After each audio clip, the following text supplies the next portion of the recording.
You are listening to Boggy Talk, Faith Conversations in the Mud, a resource of Church on Bayshore. We typically want every matter of faith in life to have crystal clear answers, but it isn't always that easy.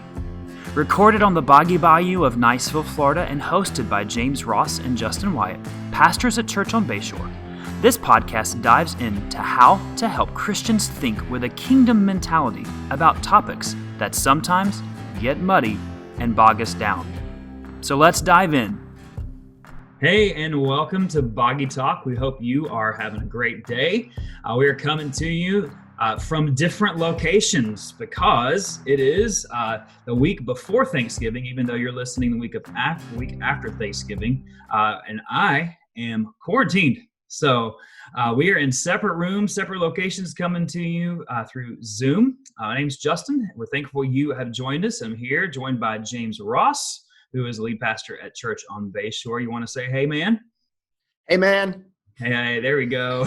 Yeah, it actually looks a little scary being here with this wall by myself. Like, it looks cool when it's all of us together, but just me, I look a little And you've got some really awesome strange headphones on, too. Yes, yes. So they're huge, like 1994. Like, Yeah. You come start jamming.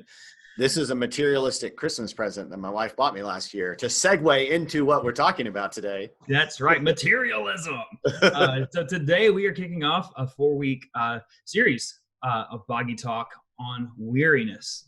And really we came to this idea because, it's 2020 and this time of year, this far into 2020, everyone's just tired and we keep talking about 2020 this. And this whole year really has been tiring in many ways. But as we approach the Christmas season and Christmas celebration, our Christmas Eve theme is "The Weary World Rejoices." It's a line from the popular Christmas song, "Oh Holy Night." And because we know as believers that no matter how weary we are, we have hope. And this week, next week, weeks to come, we wanted to talk through some of the things that make us weary. Some of the things are circumstances around us that we don't ask for. Some of them are of our own doing, our own design, our own choices that we make that make us just weary and tired. And so in the coming weeks, we're going to talk about the weariness of just expectations in this season. We have lots of great expectations and desires, and we're going to talk through what it means to have realistic expectations. We're going to talk through grief and what it means. This season, grief is real, and grief is heavy, and it's even heavier during the holiday season because of expectations that we have and desires that we have. And then just the weariness of being busy. We are busy people, busier than ever. And ironically, we are really less productive than ever because we're busier than ever, I think. So we're going to dive into those topics. This week, we're talking about money, coming off a teaching we did a few weeks ago on And money. our viewership just went down. That's right. You're talking about money. People are like, oh, I'll just pause and listen next week. You don't want to talk about that. Yes. So why are we talking about this, James? Yeah, well, I think the spiritual reason is because Jesus talked about it a whole lot. And I think the spiritual reason and practical reason is because I think in many ways, this is something that people struggle with and causes them to be weary. So I think, perhaps you're listening today and, maybe this is the week after Thanksgiving. You're thinking about Christmas. You're thinking about the things you have to buy people. You're thinking about next year, and it exhausts you to think about just all those things. And so I think certainly this is a great place for us to start when it comes to weariness. Yeah, I think too, just cards on the table. It's something that I think both of us struggle with as well. I think that being a pastor does not disqualify you from struggling through greed or materialism. And it's something that we're called to, it's sin, and we want to fight through it, fight against it, and ultimately honor God with everything that we have. And so we've got to talk about that. So let's just dive in and talk about how do you as a family, as a person, just talk about, what you want versus what you need? How do you Yeah. distinguish those things? Yeah. Well, I think you said something that's important is, and often we try to overlook this when we talk about money. So and even churches do this. They start with like, okay, what are good money management principles, or how do you avoid debt? And those are not bad things. Or, here's financial peace, which again is not a bad thing. But if we don't start with how do we honor God with our money, then we indeed are not starting at the right place. Jesus, whenever Jesus is talking about paying taxes, and they're kind of arguing with him about whether or not they want to pay taxes because they're libertarians, I guess. They said, Jesus said, "Give to Caesar what is Caesar's, and give to God what is God's." And really, he's saying, "Hey, here's this coin with Caesar's image on it, and so if you're using his currency, then you need to pay his taxes because you're benefiting from him. But what has God's image on it? Us. So Jesus is saying, give me everything. Give me your life." So when we think about our resources, really when we think about anything, we think, hey, this is all given to me by God. Every single dime I have is given to me by God. And you might say, well, actually, hey, I'm highly educated or I'm a hard worker. Like, yeah, because God gave you that. Right. God either gave you the parents who gave you that. God gave you the motivation inherently in response to your parents and their circumstances. And so really to recognize everything I'm given is given to me by God. And I would say second aspect of that in terms of honoring God is, 1 Timothy 6 tells us this, and Isaiah said this. I call it the naked principle. We came into this world naked, and we leave this world naked. Mm-hmm. And to really think about our resources, in terms of how do I use these things that matter in the short span of 70, 80, 90 years, Lord willing, for eternity, because right. they don't go with me. I think that it has to start right there. And so then as a family, we say, okay, that being considered, what does God want me to do with this? And how much value are these things really? Yeah, I think you're hitting on a good point, is that we often view our money as ours and it belongs to God. And we referenced that a few weeks ago in our teaching, and you can go back and listen to that online. But we think that this belongs to me. God gave it to me, but it's mine now, where it's really true that it all belongs to God. And so I think that leads to a question of, we feel this obligation to, we should give, I should give. And I think most people will say, giving is good, being generous is good. And so that leads us, because we think it's ours and because we know we should give, we ask this question, well, how much do I have to give? Right. How much do I have to give to God, or how much do I have to give away so that I can feel okay and feel justified in how I live? And really, that's the wrong question. If we're asking that question, I think I've heard people ask, when I give or if I tithe, do I tithe off my gross or my net? I'm like, well, that's the wrong question, because you're just trying to figure out how much do I have to. And really, if we just say, Lord, everything I have is yours, I want that changes the perspective.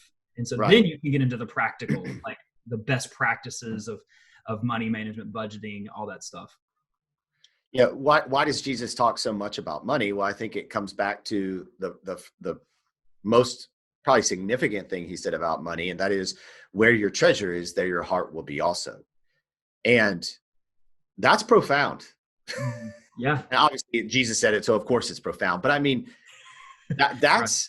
If you really think about that statement and you think about yourself, that means we want to examine our hearts, right? Look at how you spend your money. And there's a very clear indication of how you spend your hearts. And, I think Tim Keller said, not how you spend your hearts, where your heart is. I think Tim Keller said, and maybe how you spend your heart, I guess. Right. Keller said, it's easy to say, I love people. It's easy to say, I'm a servant, and trick yourself into thinking you're those things. But the reason people don't like talking about money is because you can't really lie to yourself. You can, but you are. And I think that's why so many people are weary about it, at least Christians. Non-Christians, look, you're not, if you're listening to this, I think that you need to understand who Jesus is first, and then you understand the value of the things that we're talking about. But when I look at my bank statement, when I look at my, spending in the end of the year, it tells me what's valuable to me.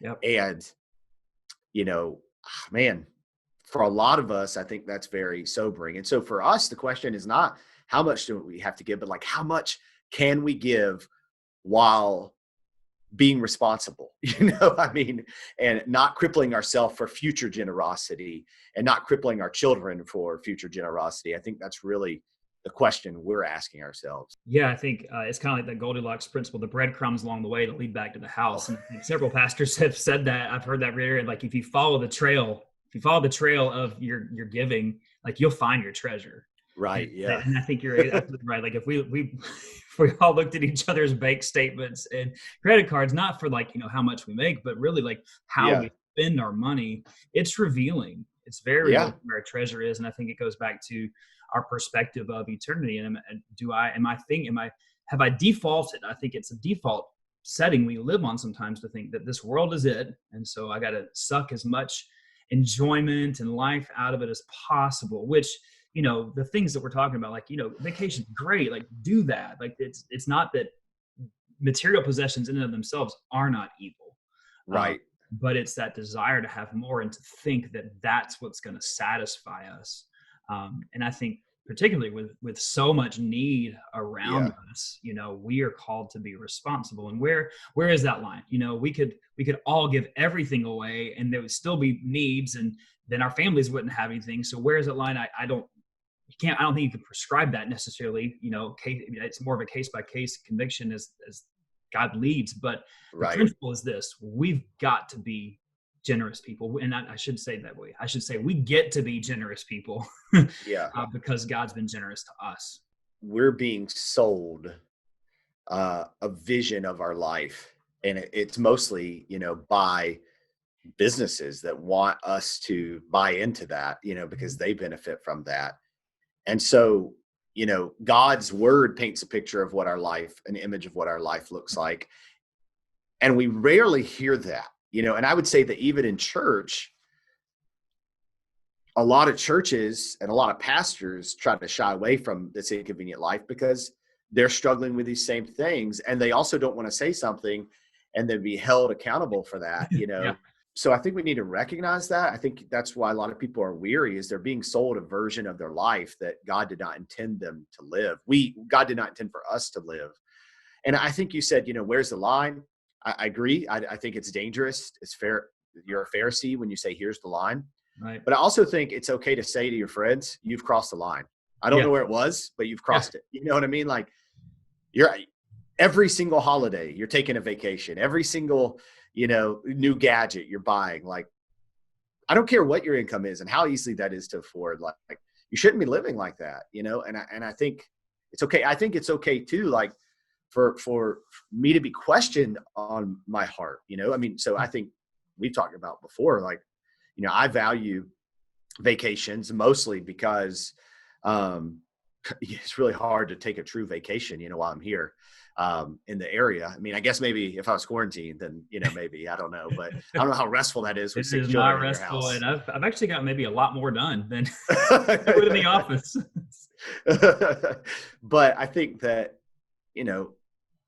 I still should be not defensive about that. If somebody said, hey, really, you budget 5% of your income, like for vacations, like that's a lot, And so like, maybe they're right. I think if we start talking about, it, people would say, okay, yeah, I see where you're coming from. But once we're defensive about how we spend our money, I think that's a bad indicator too. I also have to realize, I'm showing my children what I value. Mm-hmm. And, so I do make it a point to explain to them and include them in, hey, we give above, I don't mind saying that, above 10% to our church because we believe, we're supposed to give to the local church. People who say I tithe to other things, like, that's just not a biblical principle. So, that's fine that you say that, and I love you and respect you, but you certainly did not come up with that idea from the Bible. You tithe to your local church, and I'll get to that in just a second. And then we give above that, we give to other things. We try to display generosity to other people. And I think our children see that. And then but they're also seeing, hey, we spend X on Christmas, we spend X on vacations. I mean, they're seeing that. So to really like understand, I'm showing them what I find is valuable, Right. and I think that's a secondary motivator to how we spend our money as adults, is not only are we honoring God, but secondly, what are we displaying is valuable to our children, Mhm. because that's going to carry into the next generation. Absolutely. And I think, I'm by nature a frugal person. And I think a lot of times people think that's well, you're a wise steward. Well, you can be frugal and for the purpose of being wise and wanting to give more. You can also be frugal just because you want to hoard more for yourself. And and I have to fight that sometimes. Like I want to do this to be generous. And I think when it comes to kids, it's like we choose things as a family and we try to talk to our kids about that this is why we give. And we try to teach that perspective, as we give, we tithe to the church, and then we have some missionaries that we support and some children that we sponsor. And then occasionally we'll send money to some other co-laborers for the gospel around the world. And we try to talk to our kids about that and say, hey, I know you want that, but here's what's more important, like this or that. And if you want that, but also teaching our kids responsibility as they get older. Yeah.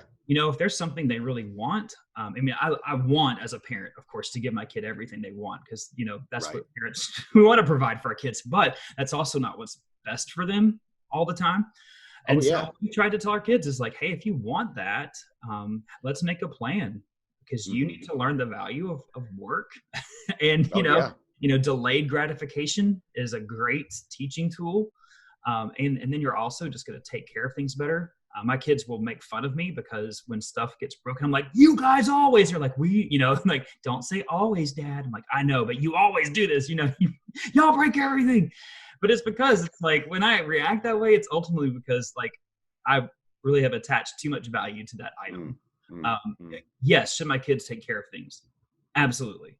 But if I'm getting out of shape because this gets broken, then it's probably a revealing of where my heart is. And I think that's you've got to identify as Christians, as saying, hey, this has way more hold on my heart. And where's my motive in this?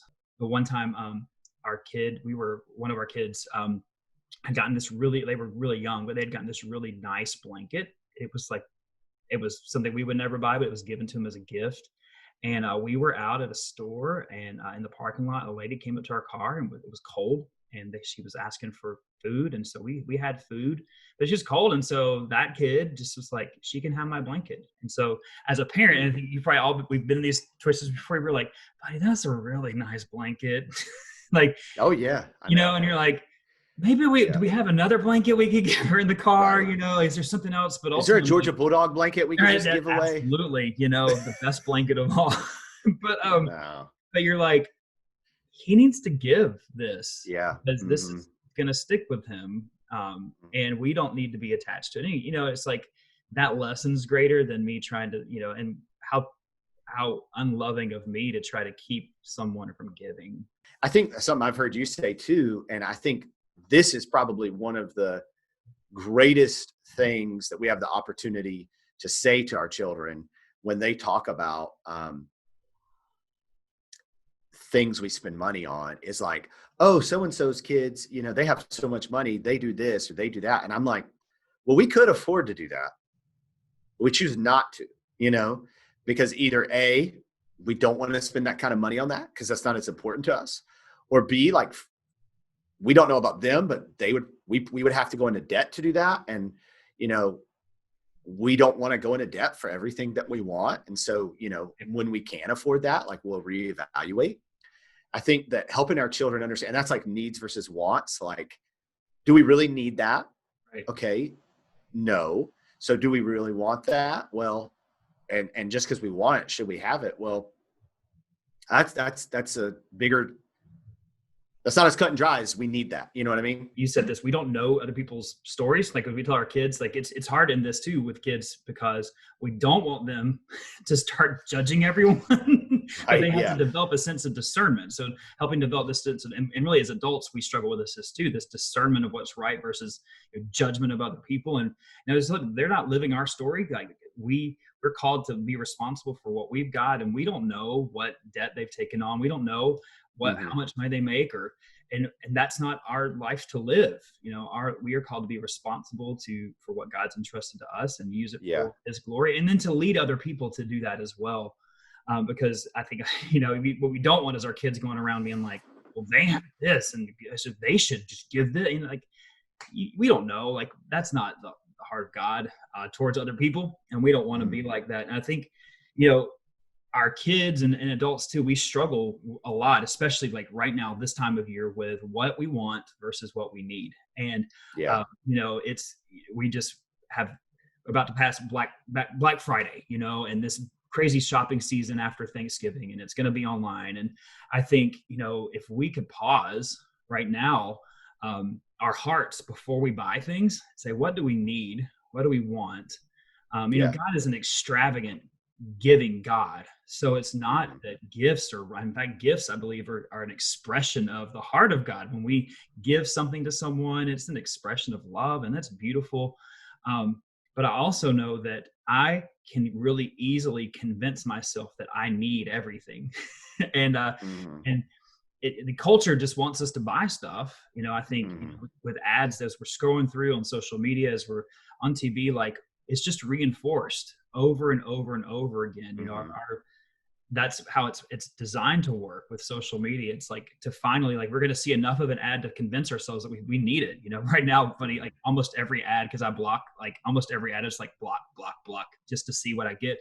I was shopping for some athletic shorts, some workout shorts. And so now, like, every ad is athletic shorts, just to remind me of how much I need to work out, I guess. But right. Yeah. But I'm like, I need those now. Like, and we have to pause to recognize that in our own minds and our own hearts, that we are being programmed to want more. And what if we had that same desire, like, for the Lord? If we had that same desire for the Word, and for that, if we had that same desire to give, like, what if our desire, or our impulse to give was stronger than our impulse to buy? And I want to live my life that way, and not natural. And I think, this is kind of a segue. And I'll first say, I said I was going to say something earlier about, tithing a local church. Like, if the reason we don't want to give to local churches because we don't agree with the spending of the church, like, I think that you need to give, and you need to have conversations with leadership of your church about how the money is spent. So let me address that. So in the church, in Christianity, you have people who probably, giving 10%, let's just say, that's tough. There are certainly those people, and I'm really just not going to get into an argument about it, with somebody. I mean, about the 10% deal. Like, if you're struggling, I mean, God knows your heart. I would say, in America, needs versus wants needs to be the question. But I would say that in our community, and specifically in our church, there are a lot of people who have the ability, myself included, to give well above that away. And I think that, we have bought into this lie that, how to start where you started, how much do I have to give, and I think that we need to begin to say, how can I posture myself to give more and more away for the kingdom, not just arbitrarily, to check off a box and feel good about myself and have a tax deduction, which take advantage of, because, give to Caesar what is Caesar's. Also, let Caesar give you what he'll give you. Right. But I think that we really have to say, hey, I can do way more. I can, like, make a difference in people's lives, because of my giving. And I think what gets in the way of that is materialism. I heard a pastor say one time, materialism begins where your income ends. So typically we think whoever makes a little more than us and has a higher lifestyle than us is materialistic. And we'll talk about this a little bit next week, but comparison is really the enemy of contentment. Right. I think I just have to recognize how much I personally struggle with that being the motivation for how I live my life, versus, like, God, you've given me everything I need and more. I mean, seriously, and more. And what is getting in the way of me being a generous person Right. And I think for me, we've had to draw the line in the sand and say, just like we talked about why we foster and adopt, like, okay, you know, being generous, we want that to be a part of our life. Are there other things we want to be a part of our life that require money? Yes. Which one is the priority? And we're not going to let go of being generous people. So hopefully this still happens, but we're not letting go of this. How much we make is not an indicator of whether we're materialistic or not. People who are wealthy can be materialistic. They can also not be. And people who do not have much can be materialistic and also cannot be. And I think, that I read this statistic, and it said this, that people who make a salary of less than $20,000 are 8 times more likely to give than someone who makes above 70,000. Wow. That blew me away, because I think, I think a lot of times people would maybe who have less look at people with more and well, I'll give more when I get more. And that's just not true. The more we have, I believe the more responsibility we have. And Paul writes in 1 Corinthians, he says this, that, in chapter 16, it says that, talking about the weekly collections, that on the first day of the week, each of you is to set something aside and save in keeping with how he prospers. And so really we see this picture in the Bible of the more we have, the more we should give. A lot of times people want to give, but they think, I don't have the margin. And another stat on this is that of people who give, who tithe and give in their local church, that 8 out of 10 people who give have no credit card debt. Wow. Yeah. I think that speaks really loudly to the just the shackles that debt puts on us when we overextend our finances.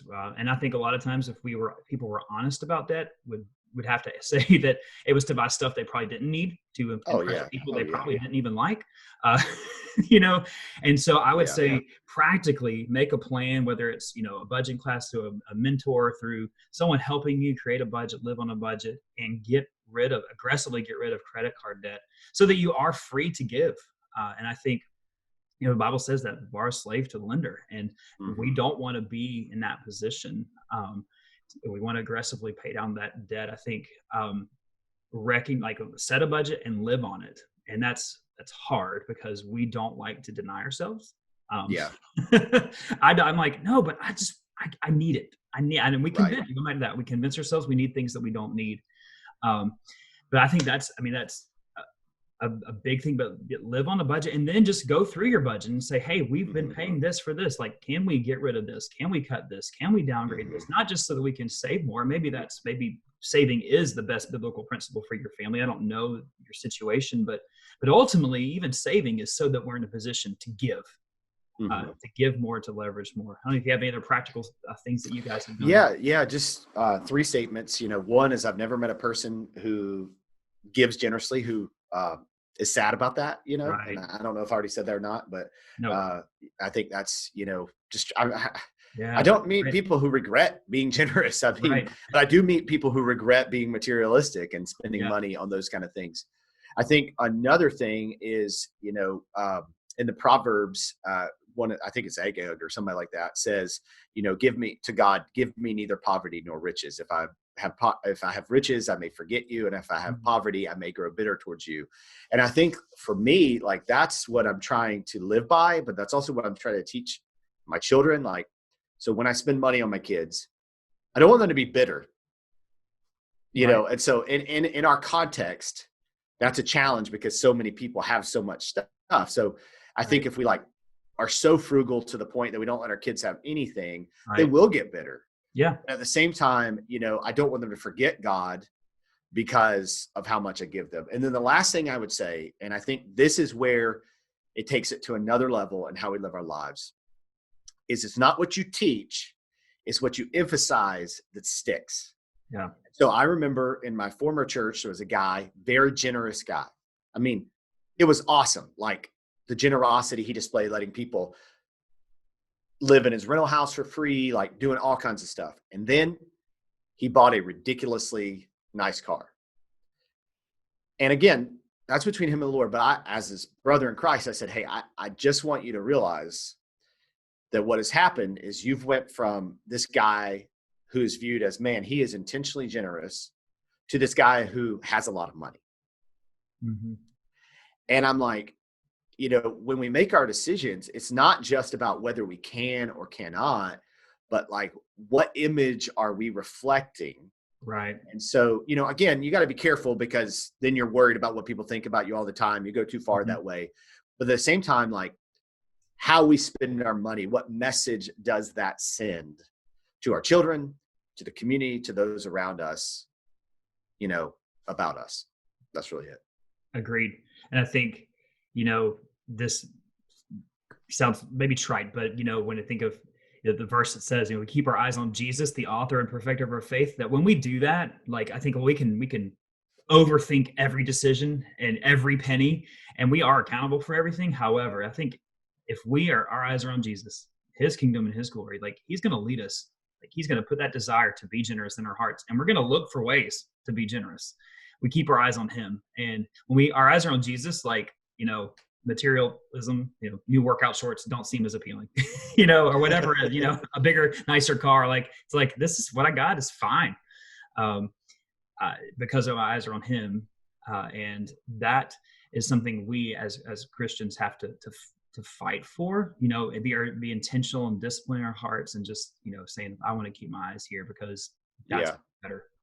That's what's better. Hey, I just a few resources. I would encourage people to read the book Crazy Love by Francis Chan. I think both you and I referenced that book.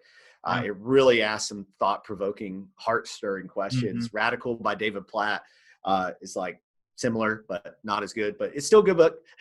And then crown.org is a great financial resource. Most things are free. Of course, all Dave Ramsey's written is a great resource as well. And then I would just say to you, like, say to everybody, and I think I speak on behalf of you and I, like, we're happy to have conversations with you about these things if you want somebody to talk to. And I do think you need people in your life who you can say, hey, what do you think about this financial decision I'm making? Yeah. One more book to add to that is The Treasure Principle. It's Randy Alcorn, I believe. We read that early in our marriage, and I think it really set us up to be on the same page about where we're headed and what we want to do financially, our goals, and being, our treasures in heaven. And we want to live our life that way now. That's right. So add that to that resource. And true, we want to talk to you if you have any questions, you want to need advice. I don't know if we're the best people to give it's about everything, but we're happy to talk to you about any of this stuff, answer questions, clarify anything, and ultimately, hopefully, push everyone towards Jesus and his desire for us to walk in freedom, life, and to live generously so that people know him. And if that's you today, we just want to encourage you to reach out. You can email me, justin@churchonbayshore.org. And remember too, that all this flows from hearts that have been changed by Jesus. And if you want to talk to us about that, about what, having our hearts changed by Jesus, we want to talk to you about that as well. We look forward to you joining us the next few weeks as we continue in this series, Holidazed. And because that's where we are. We're just a little overwhelmed and dazed by the holidays. Join us next week. Until then, thanks for listening.